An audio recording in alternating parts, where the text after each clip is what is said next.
If you like to talk about combat sports and you want to join the discussion, click the subscribe button below and the bell notification icon next to it and join Knucklehead Nation. What's going on, Knuckleheads? Thank you so much for joining this chat today. We've got an exciting one for you.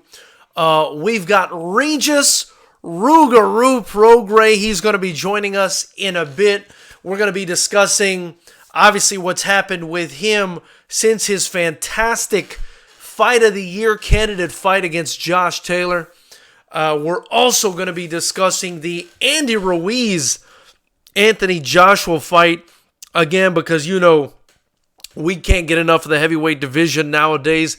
It is on and popping, and we're really excited about it.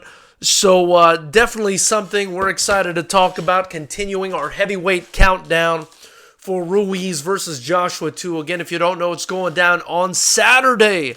One of the most anticipated fights of the year. I think the most anticipated fight of the year.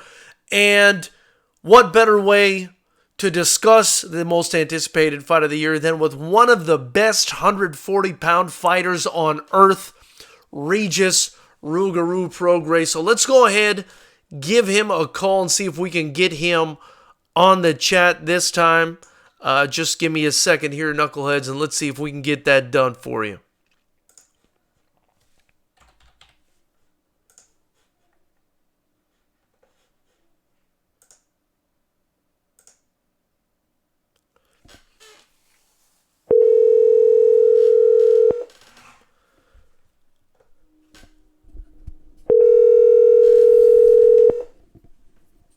Hello. Regis, is that you? That's me. Mm-hmm. How are you, sir? Thank you so much for joining the chat, brother. No problem, bro. Much appreciated, man. So where are you right now? You told me it's 9 o'clock your time. I'm imagining you're in New Orleans somewhere. I'm in New Orleans right now. Very nice. Are you enjoying your vacation, your little time off? I won't say it's too much of a vacation. You know, I come to New Orleans. It's home for me. You know, my family lives here, so yeah. I came for the holidays and stuff, and you know, that's all. Doing some family stuff, doing some business out here. I won't really say it's a vacation, but I'm enjoying it. You know, very nice. I definitely can say I'm enjoying it. And did you head out to Brazil or not yet?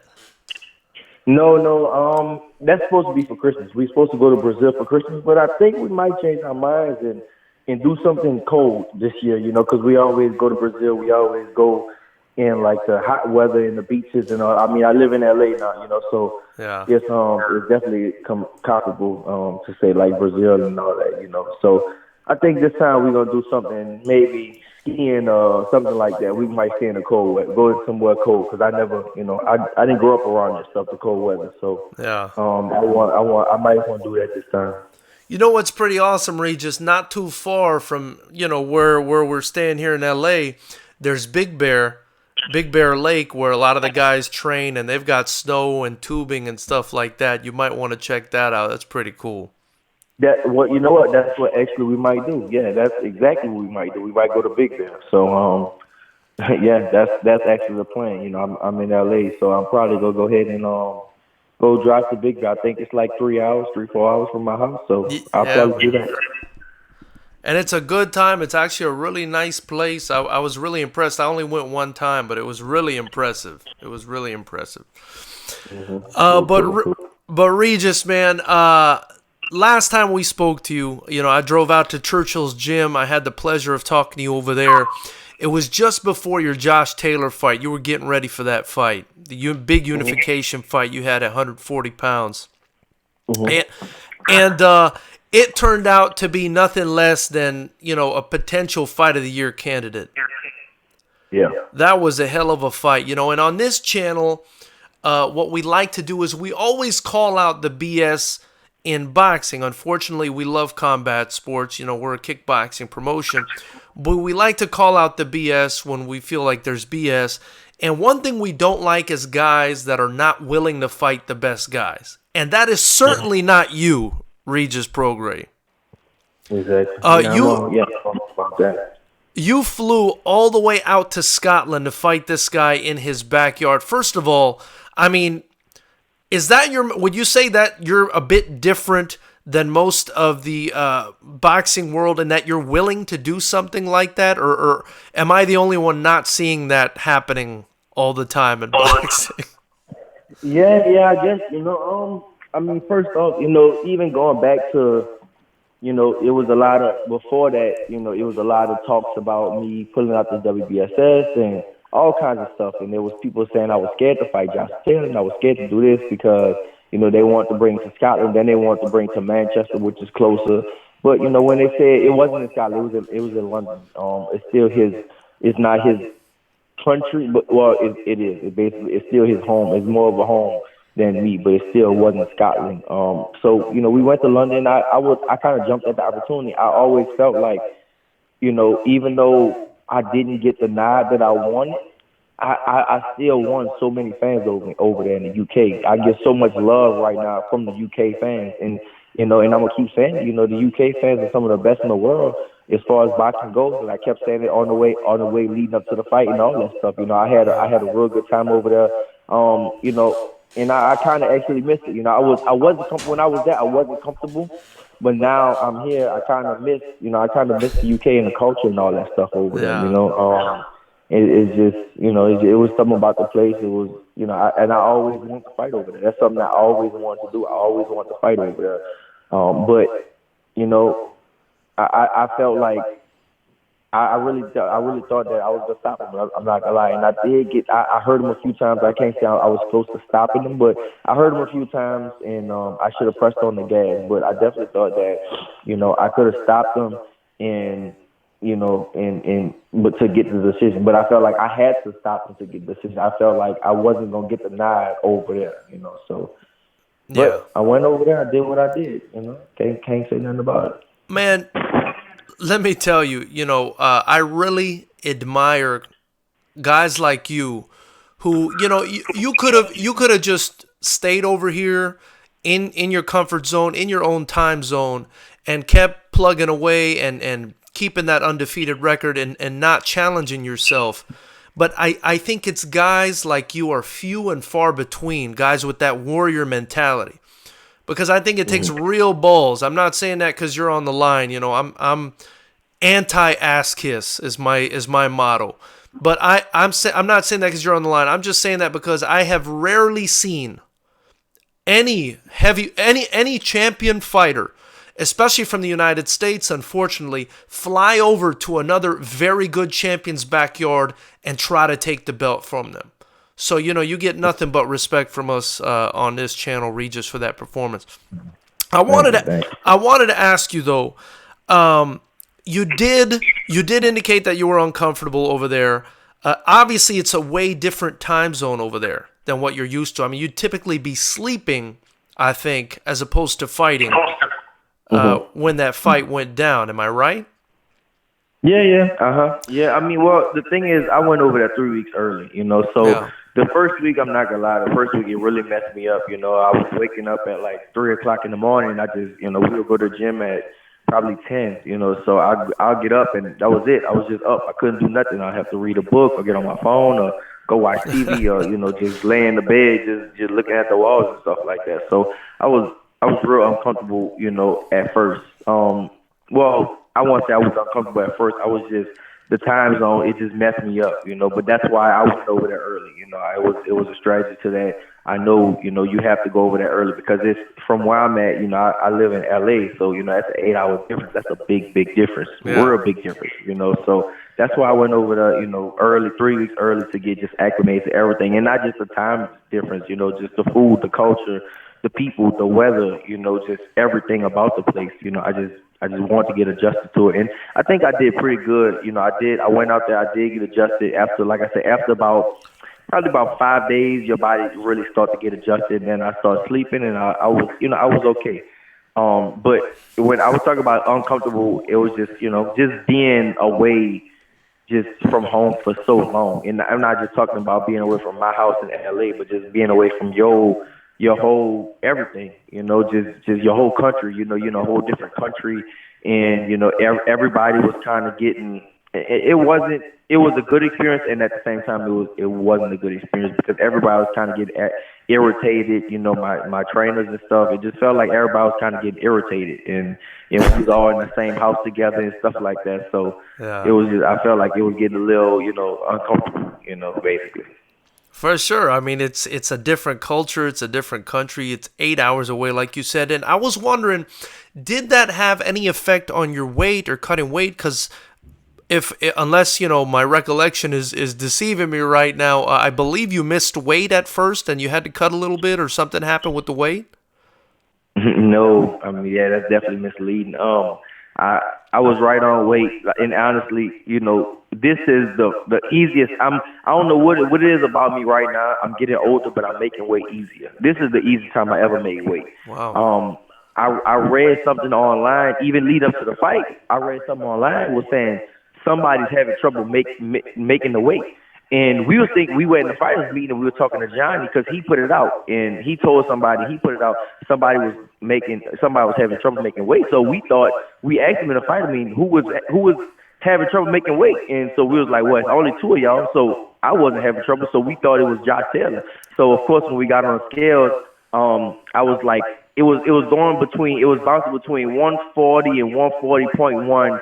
And I had my drawers on. All I did was take my drawers off, and I was like 139. Yeah, 139 point something. So it's definitely, it was definitely misleading. People were saying I struggle making the weight, and even me and him was up there. It's funny, me and him was up there. He was like, he was like, can I curse on this show? Yeah, you'd say whatever you want on this show. All right. He was like, man, you're fucked, mate, because you skinny, you suck down. I was like, what the fuck you talking about? I'm not sucked down. Look at you. You skinny. You sucked down. And so it's kind of funny, two of us arguing about who looks the skinniest, like who looks.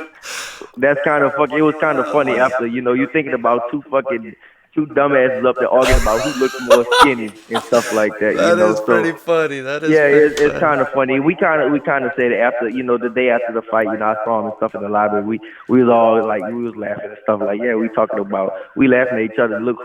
Talking about who looks the skinniest and shit like that, But I made weight so easy. Like I don't know. I'm getting, and I thought that it was gonna be a trouble because of the weather, because it was cold, it was rainy, and all that stuff. But I made the weight easy. I don't know what it is about me now. I guess I'm getting older, but I'm getting wiser, and I'm getting better at making the weight. But yeah, I made the weight real easy.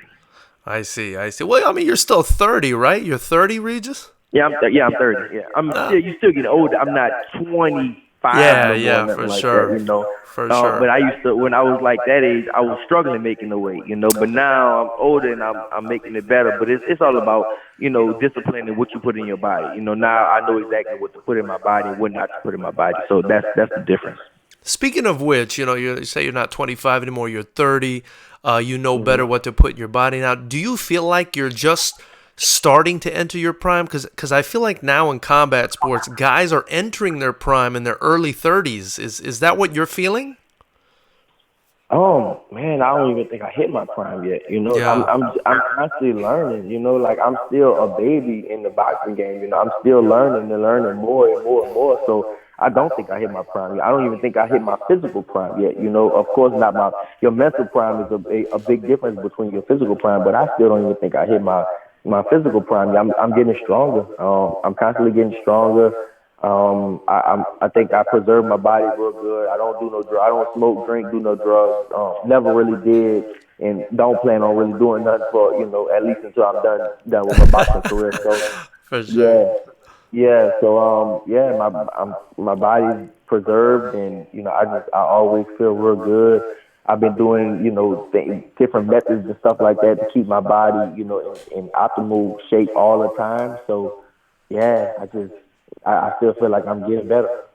Cool, man. And you mentioned that you guys were kind of up there going back and forth about the weight thing. I saw a clip of you guys sort of talking to each other after the fight, and I thought it was kind of funny because both of you guys kind of had your right eye, I believe, kind of messed up. Like both you, his obviously was more than yours, but I noticed that yours was kind of swollen too. I mean, did you find that funny that both of you kind of swole up the same right eye? Yeah. Southpaw is the left hand. You know that's the power punch, the left hand from a southpaw. So you know that's the one you get hit with. Yeah, yeah. So you didn't feel like the weight or any of that affected you during the fight? No, nah, man. I didn't. You know, I wish I can, say excuses and all that. Well, I never wish I could say excuses. Nothing is an excuse for me. You know, I mean, I felt good, and Yeah. even the crowd. It was over 20,000 people there live, and I mean, no, you can't see inside the mask. Because when I come out, I wear the mask, and of course you can't see it. But when I got out, I just was smiling. I was just like, this is why I've been boxing. This is the whole thing. What it's about. It's this feeling right here, and I couldn't wait. I really couldn't wait to start the fight. I was just anxious. I always wanted to fight in front of a big crowd like that. Most boxers in history can't say they fought a fight of that magnitude, how big it was. You got over 20,000 people. You talk about the Barclays holds 19,000. I think MGM or something like that holds 14 or 15,000. You talk about over 20,000 people. It was a huge fight, and I'm just of course you regret things because I came out on the other side, but at the end of the day, it was a great fight. It's one for the history books, and and of course I think that we'll get a rematch eventually. Yeah, 20,000 people is madness, my man. Like, how did that? I mean, did that make you nervous? I'm sure you're nervous in every fight, but did you feel like it added to the nerves being in front of 20,000 people in hostile territory, fighting for so many things that were on the line between the Muhammad Ali trophy and the 2 belts and the Ring Magazine belt and all that? Mm-hmm. Yeah, it did. I wish I could tell you I was nervous and pressured. I wasn't, man. Like I said, when I came out to that ring with that mask, I was smiling inside that mask. I wish that, just for that second they could take the mask off my face and see me walk into the ring. But I was smiling. Like I was literally under my mask smiling. I only could think of one fighter that did that. It was like Manny Pacquiao. I remember him walking to the ring smiling. And that was the same feeling I had. I was just, I was so anxious. I was so ready, and I was just happy. It was the same feeling. I was happy going into. Of course, me and Josh Taylor, we had beef and all that stuff. And you say all these things and stuff, but at the end of the day, just because you're mad don't make you a good fighter. And it's not gonna add nothing to it. So I was happy about being there. It was like a dream come true type of fight. And you guys, you had a little beef, but I felt like it was more like a competitive, like I'm better than you beef, as opposed to like a BS kind of shit talking beef. I mean, you guys were. I mean, it was I remember watching the face-to-face you guys did, and man, I'm not gonna lie, I was so hyped for that fight after you guys sat face-to-face with each other. I mean, how did you feel after that interview where they did it was kind of like the gloves are off, where they sat you guys in front of each other? It was. Yeah, that's what it was. The gloves are off. Yeah, I mean, you know what? Like, usually I was so hyped about this fight because it wasn't. Usually you can tell when the fighter is nervous and they don't have confidence in themselves. Something you might can feel just a bam, just if they even say a little something, and you be feeling like, all right, his confidence is not there. It's like what you call it, mental warfare or whatever. And so you just felt like sometimes you can feel that, but with him it was nothing. Like it wasn't.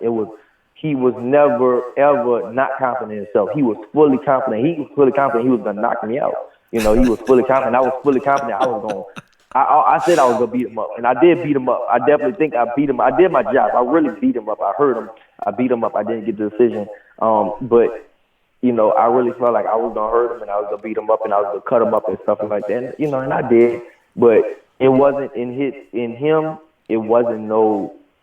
I never felt like a false sense of confidence, like that he was trying to put on a show and put on this big, and just act hard and just put on his face, but he didn't really believe in himself. He always believed in himself. That's the thing about him. And it's the same thing with me. That's why I think this fight was so intriguing, because we both really believed in ourselves that we're gonna win this fight.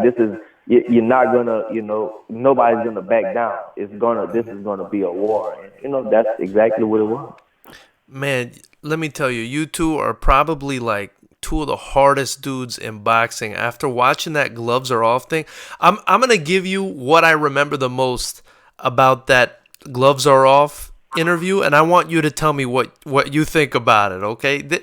For me, the most exciting part of that I had to rewind like 5 times is when you guys were just sitting there talking to each other, and he says, and I mean, I thought it was extra cool that he's talking in a Scottish accent and you're talking with a kind of that New Orleans accent, by the way. I thought that was badass.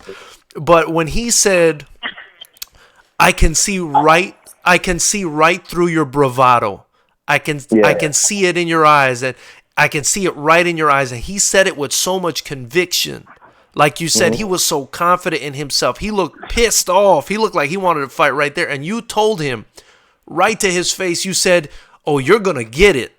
And I was just like, damn, I had to watch that like 5 times. Did that part especially like get you turned up the way it did me?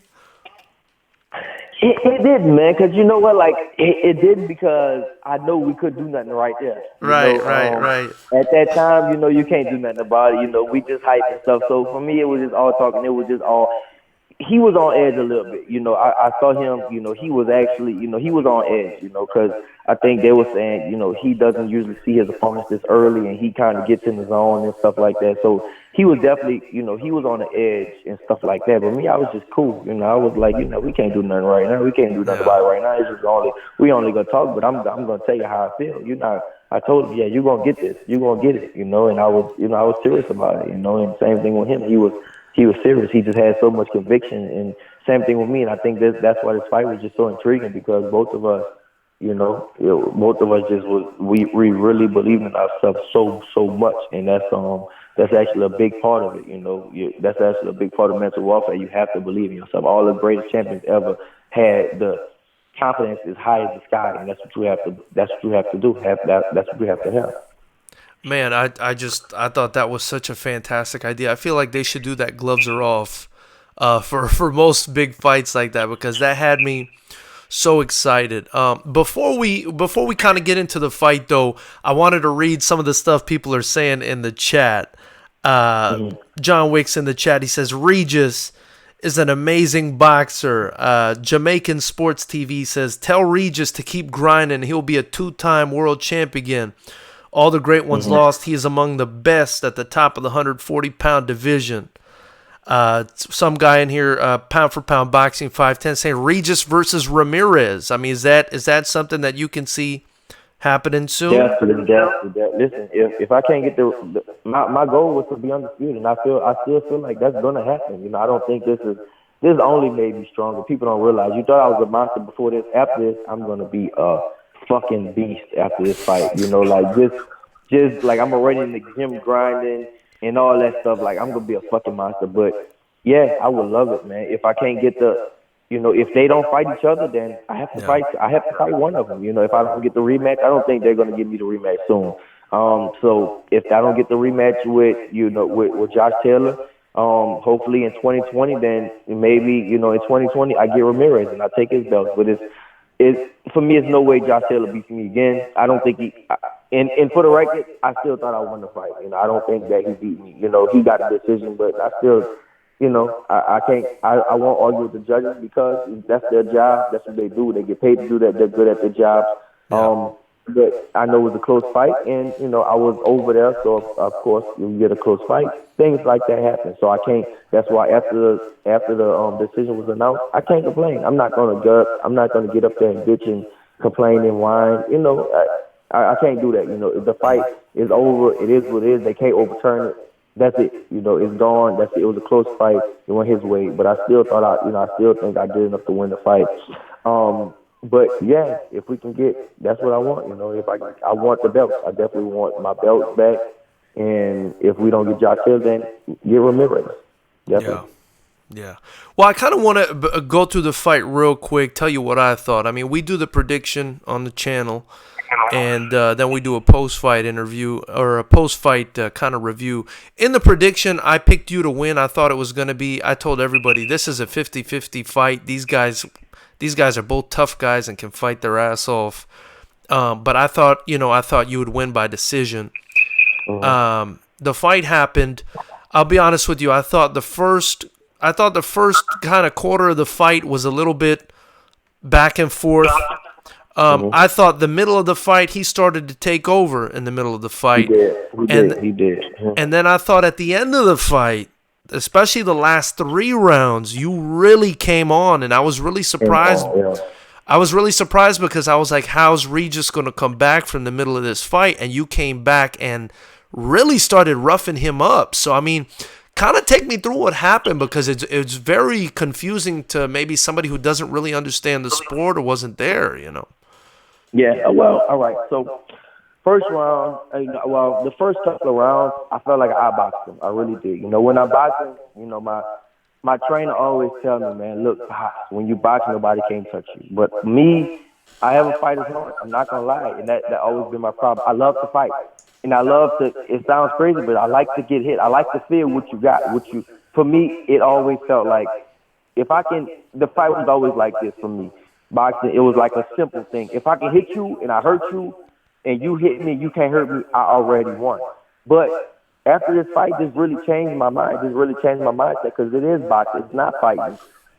Because he hit me with everything he had. And don't get me wrong, Josh Taylor is very strong. He's big. He's very strong. But he didn't hurt me not one time. Like, he didn't. I felt the punches, don't get me wrong, but he didn't hurt me not one time. Yeah, you didn't look hurt at all in the fight. I'll be honest. I wasn't hurt at all. When I hit him, I hurt him. Like, I remember, hitting him and hurting him. I hit him in a body shot, and I remember hitting him and hurting him. So, like I said, I think after the first couple of rounds, I went out there, I boxed. I felt like I boxed him easy. I really did. I felt like I boxed him.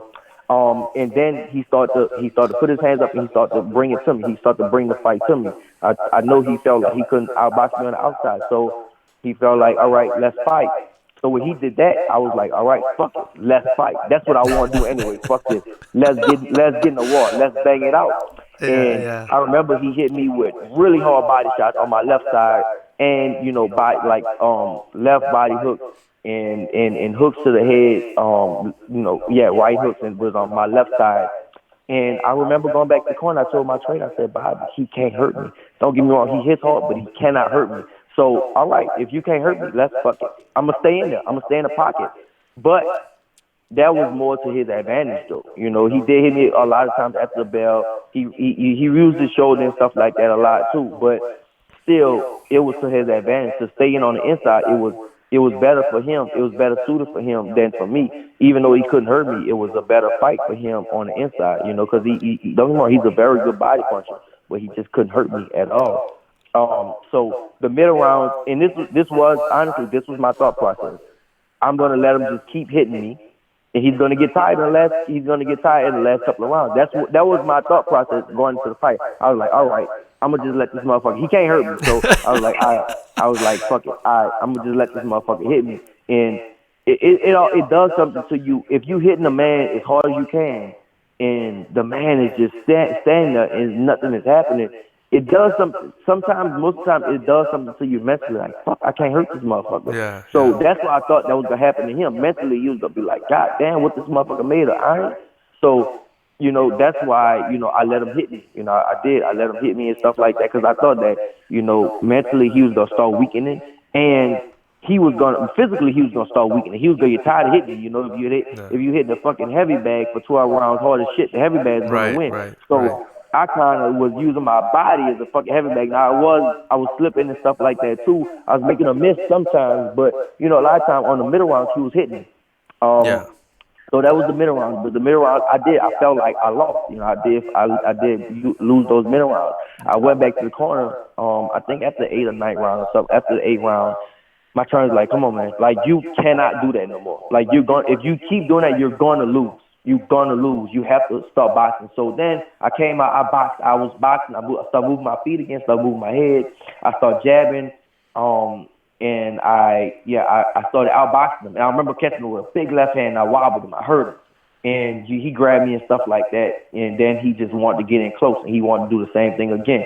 And when he started doing that, of course, I'm like, fuck it, all right, let's fight. But I was still in and out boxing, and I was fighting him a little bit.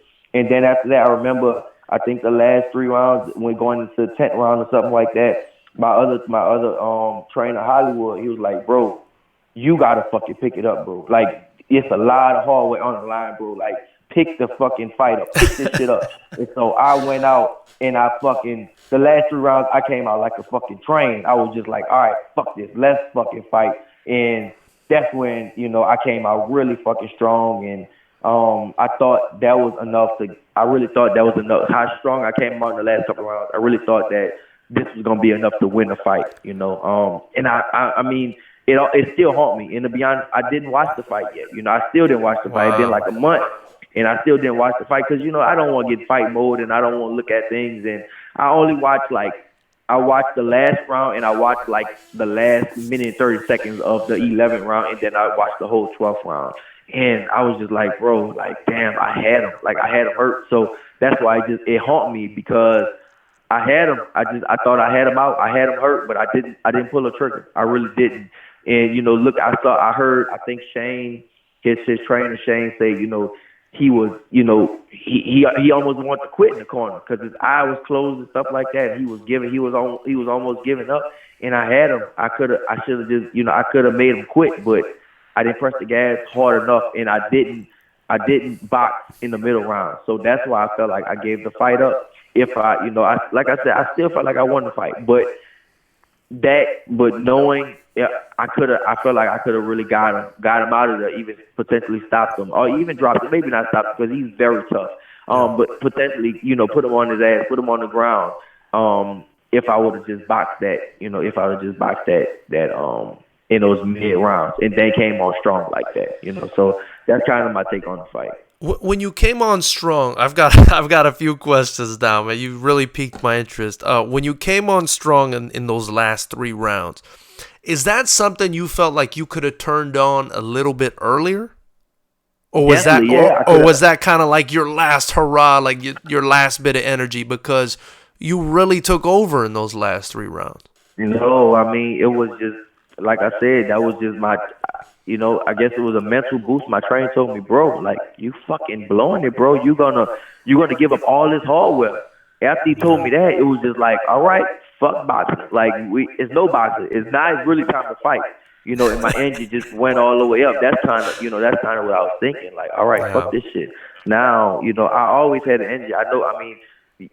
My last day of sparring, I did 16 rounds. I was at the Peacock Gym out there in London, and I did 16 rounds with fucking 4 or 5 different people. So my energy is always good. I always can go around. That's never a problem for me. I don't get tired in a fight. In a 12-round fight, I would never get tired. Even I feel like I'm like an old school 15-round fighter. I can do that shit all day. That's just what I do. I got energy for fucking days when it comes to that shit. That's easy to me. But, I just, like I said, the mid rounds, I just let him hit on me, and I really thought that I knew that he couldn't hurt me. So I thought that, he's going to get tired. That was my whole thing. So I should have, if I would have just, the last 3 rounds, if I would have stepped on the gas, the last 4 rounds, I think it would have been a different outcome. Yeah, well, I mean, either way, I think everybody wins. That was a fantastic fight, man. That was a badass fight. And I'll be honest with you, those middle rounds, I started to get a little worried. I was like, this guy's getting to Regis, and then I don't know what the hell possessed you in those last 3 rounds. I guess the dog came out is what I saw. I just saw the dog come out, and I was like, holy shit, Regis about to end this fight, and it was, man, let me tell you, it was madly entertaining from your gloves are off to the entrance with the mask to all that stuff. By the way, that mask, what is that about? Can you tell me a little bit about that? That's the Rougarou, baby. That's the Rougarou. That's me. Rougarou is it's like a so in Louisiana, of course, in the swamps, that's what they say. It's like the boogeyman, but out here in Louisiana. So they tell you the root. You tell the kids and stuff, you don't do your chores, you don't listen, be bad in school and shit like that. The Rougarou gonna get you. Instead of the boogeyman gonna get you, the Rougarou is gonna get you. And so it's like a werewolf type of thing. So that's what the mask is. I love it. Are you a fan of you like jiu-jitsu? Are you a fan of MMA at all, Regis? Of course, yeah, I'm definitely a fan of MMA. I don't watch it as much as I can. I actually got in my house in LA. I got one of my friends, Brazilian dude. He live with me and stuff, and he's like a black belt in jiu-jitsu MMA fighter. So we train and stuff like that. I got almost a full gym in my garage. So me and him we'll roll around every night. I teach him boxing. He teaches me jiu-jitsu, and we kind of do stuff like that. Very nice. I was going to say, are you a fan of Tony Ferguson, El Cucuy, which I guess in Spanish is the equivalent of Rougarou, is El Cucuy. So I wanted to know if You you know were a what? I fan. heard. I heard his name, bro, but I don't think I've seen him fight. I probably saw some highlights of him before, but now I see. I'm gonna have to look him up because you Yeah, said that. he's actually going to fight Habib next. They're saying he's going to fight Habib next, and that's like the most anticipated fight, like in for the next Yeah, year or whatever it is. So definitely check that out. But that's interesting with the mask, man. I love that. I thought that was a lot of fun. I like when Deontay Wilder, comes out with the crazy costumes as well. I'm a big fan of the show, as a promoter. I'm a big fan of the show, so I can appreciate that. Um, yeah, Speaking of which, did you watch that Wilder fight against of Ortiz? course. I definitely watched that. Yeah. What did you think? Man, look, Wilder is a fucking bro. You can people can say all they want, bro, but he exciting, bro. To me, you know what I'm saying. If you can, I think he's the modern day Mike Tyson. He doesn't have the style. Of course, he doesn't have the style. He doesn't have the technique. But fuck, he just so excited to where he can put you out that right hand. Like he said it, you can win. You can win every round. But all I need is that one right hand, and it's showing. When he hits you with that fucking right hand, it's lights out to every. He put every fucking body he's ever fought on the canvas. Every fucking body. That's So, crazy, man. man, look, the dude is man. Look, that dude has power in his fight. I think he's the best. I've been said it. I think he's the best heavyweight in the world. Technically, it's just like he's not there technically, but as we can see, it's not all about technique. It's a lot of fights that's better than him technical wise. But when you put those little gloves on and you hit a motherfucker with that shit, it's a big difference. It's always a big difference. So, Yeah. I mean, that dude is exciting, bro. I think he's the best heavyweight in the world right now, right here in America. And I just think people need to embrace him more. Like I don't know. I think boxing is it's a funny sport, because why are we not embracing him? The biggest I think the biggest heavyweight in the world is Andy Joshua. Going by the numbers and stuff like that, the most popular is Andy Joshua or Tyson Fury. And I think Wilder beat both of them. Of course, him and Fury was a draw, so that can be debatable. But as far as Andy Joshua, I think he's the biggest heavyweight in the world, recognition wise. And I mean, but we still got, over here we got fucking Deontay Wilder, and he just not. I just don't think he's getting the recognition he deserves. I don't know if it's because of him, his personality, or what, but I think he definitely needs to get the recognition he deserves. I mean, I think if I'm being honest with you, I think it's a matter of promotion. It's a matter of culture, because the boxing culture is not what it is here, the way it is in the UK, for example. I mean, I think For sure. And then who? I mean, I don't know. I feel like they haven't really promoted Wilder. Like he had this thing with Eddie Hearn and Anthony Joshua, and he calls Eddie Hearn a liar, and it doesn't seem that relationship is very good between him and Eddie Hearn. He probably thinks he's horrible, but I actually think if he was like to get behind someone to really push him, like an Eddie Hearn internationally, I think maybe he'd be more recognized. I mean, what do you think about that? Yeah, I think so too, man. I think he just needs to get, and motion, and I don't know, man. Boxing is just a tough sport. Um, I just don't know why. Yeah, well, I think the reason people gravitate more towards Andy Joshua, yeah, it is because of he's over there. He's an English fighter. Yeah. And I saw for myself going over there. The English support fighters. That's what they do. We had Yeah. 20,000 people in a stadium for my fight. Over 20,000 people in a stadium was, it was packed. It was sold out. It was a sold out show in London.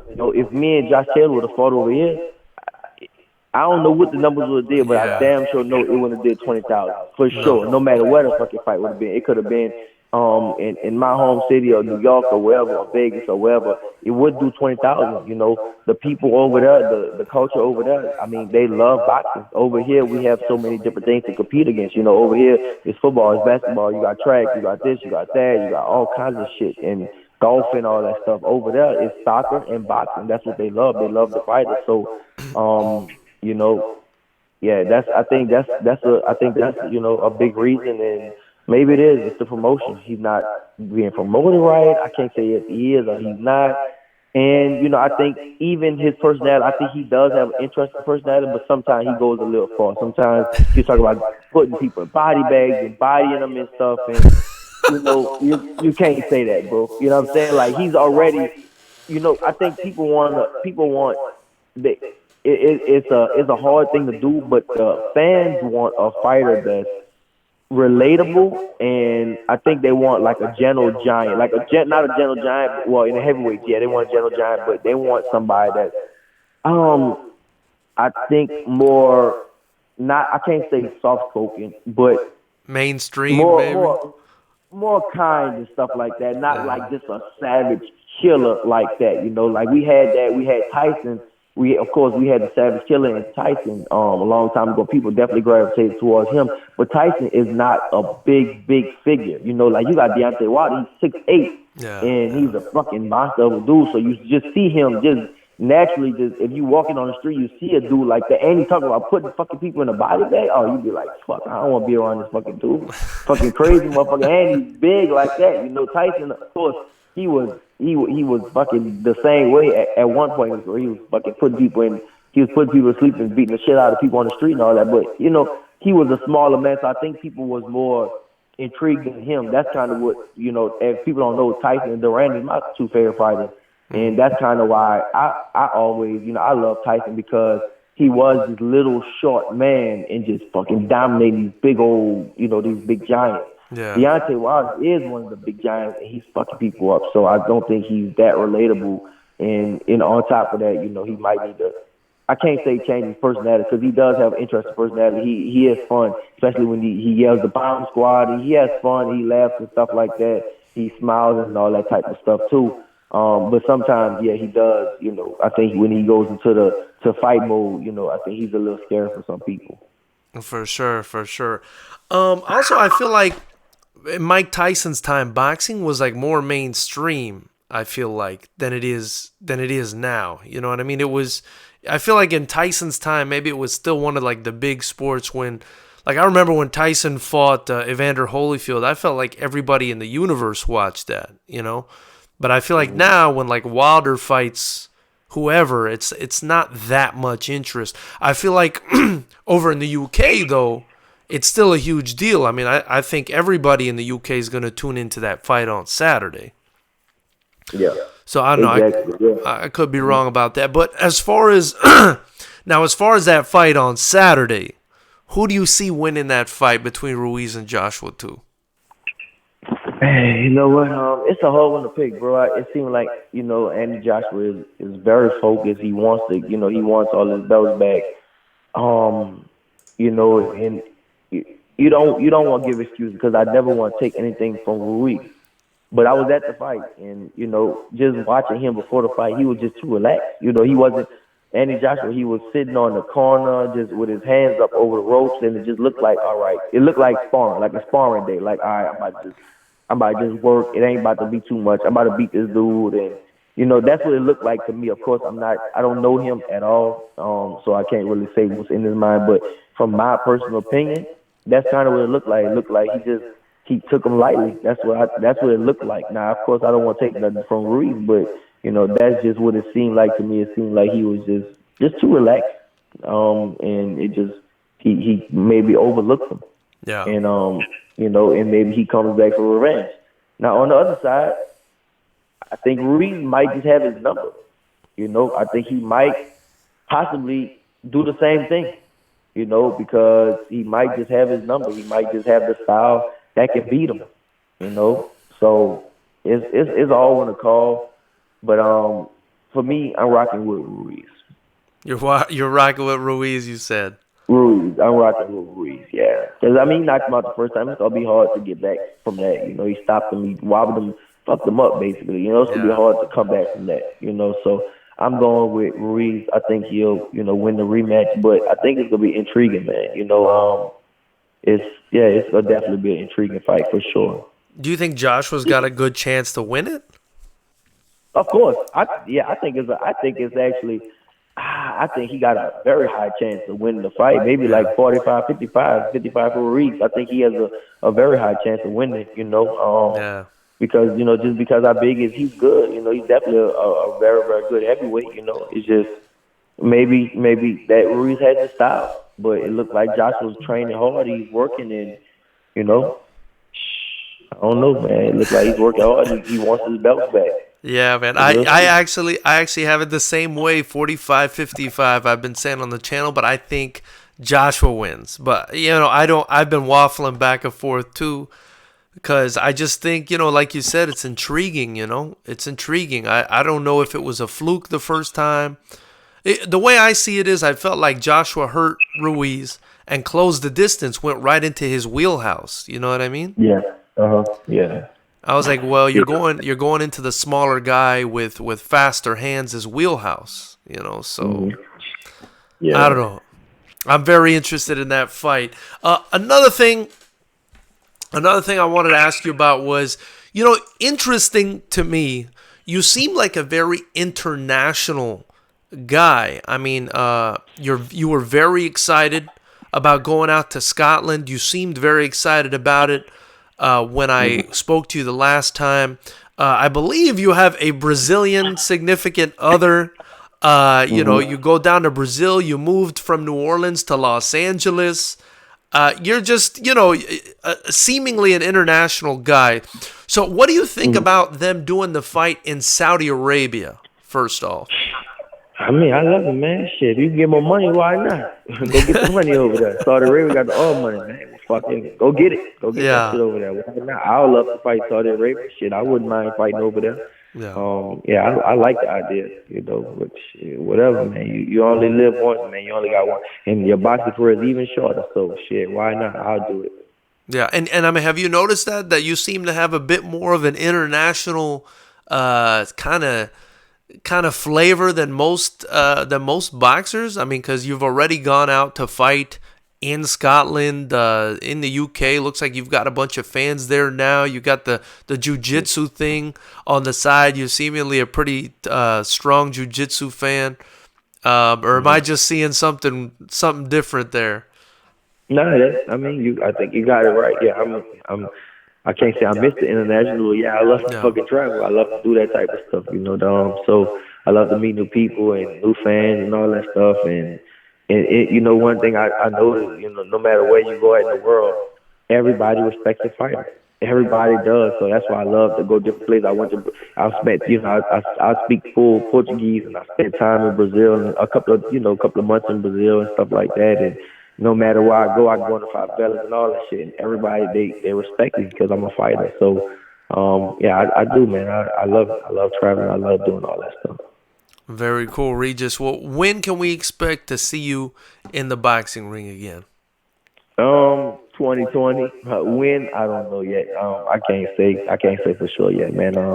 I gotta, you know, I'm taking care of business out in New Orleans right now. Then I gotta go back to Houston and then go to LA and hopefully I'll learn something. But out here I kind of I'll be training at nighttime. It's 10 o'clock where I'm at right now. So I probably hit the gym in the next hour, 2 hours, something like that. So that's all I can do is stay in shape, bro. That's it. And keep working and stay in shape. And I mean, that's the only thing I couldn't do. That's it. And let the business people take care, you know, do their job. That's it. I love it, my man. And where can the people on the chat and everywhere else follow you on social media? My Twitter is @Prograis and my Instagram is @Regis Prograis. And I think I got a Facebook. Somebody else runs for me. Regis Prograis Boxing, Regis Prograis Boxing. That's it. Awesome. Hey, champ, thank you so much for your time today. Man, I really appreciate your time, my man. Cool, man. Y'all have a good one, bro. Thank you, man. We'll be in touch soon, hopefully. All right, cool. All right, man. So there you go, knuckleheads. Really appreciate you guys joining the chat. I thought that was pretty fascinating, man, to have Regis come on here and talk to us about his fight with Josh Taylor. That was a badass fight. Really appreciate you guys supporting the chat. If you haven't already, hit that subscribe button, the bell notification icon next to it. Hopefully we get some more high-level interviews like that one we just got from Regis. And also feel free, if you want to support the channel and the promotion, to donate in the super chat or in the links below. Also, if you get your Fighters Rep gear, in the links below, that really helps us continue to build the promotion. Be sure to follow Regis Prograis. He is, if not the best, one of the best 140-pound fighters in the world, along with Josh Taylor and Ramirez. So definitely check them out, but follow Regis on social media. Let's show these guys some support, man. This guy went out and did exactly what nobody else really has the balls to do. He went out into somebody else's backyard and fought the best guy available. And that's something, on this channel we respect to the utmost, man. A lot of people aren't doing that. Most people in boxing are not fighting the best. So definitely show them some love. Give them a follow on social media, you guys. Also, be sure to look out for Fighters Rep 9. We're in the process of matching. We've already got 5 fights put together. We'll probably have around 16 fights. That should air on Fight TV on February 28th. If you're anywhere near Southern California, you'll be able to pick up your tickets soon at fightersrep.com. Really excited about it. Got a bunch of kids from Black House MMA and CMMA and a bunch of great camps that are going to be fighting for us on that one. So please stay tuned, and I appreciate it very much. Jamaican Sports TV says good stuff. I like how the channel is growing. Thank you so much for that, brother. Ginger Giant says one of those fights where even in defeat his stock rose. I agree. Fantastic performance by Regis Prograis and by Josh Taylor, both dudes that are, absolutely savage, man. So, but anyway, that's all I've got for you guys today, knuckleheads. We've been on this for almost an hour. It looks like 51 minutes and counting. So thank you again for joining us. We'll be back Wednesday at 7 p.m. It's our heavyweight countdown. The big one's coming on Saturday. If you are available immediately after the fight on Saturday, be sure to tune in. We're going to go live. That's what we do Monday, Wednesday, and Friday at 7 p.m. Then we go live on Saturdays immediately after the big fights. Really excited about this one. So, yeah, definitely hit that subscribe button, the bell notification icon, and join us for that incredible post-fight show. So until then, knuckleheads, thank you for your time, and keep it